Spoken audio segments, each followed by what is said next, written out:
I thought that a historical story, kind of funny and rather amusing, might be interesting as we are all sort of hunkering down here during the pandemic. It is 1940. Winston Churchill has just taken the helm at 10 Downing Street as Prime Minister.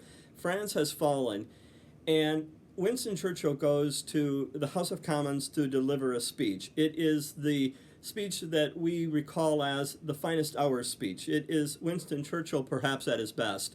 And he gives this dramatic presentation to the House of Commons. Some had argued that Winston Churchill should have done that House of Commons speech at the same time via radio. But the House of Commons didn't want the broadcast to be live, and so Winston Churchill that evening goes on the radio.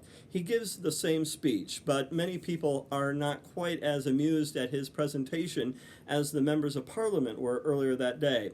Later, people will say he sounded tired, he didn't sound as engaged. Some people thought he might have had a little bit too much to drink, and one person even wrote in and said, well, perhaps he's having a heart issue. He should do most of his working and talking lying down. In actuality, what had happened the night of the speech on the radio is there was a bit of a technical glitch, if you will. The entire speech Winston Churchill gave to the nation, he also had a cigar in his mouth, which made him sound a little bit odd.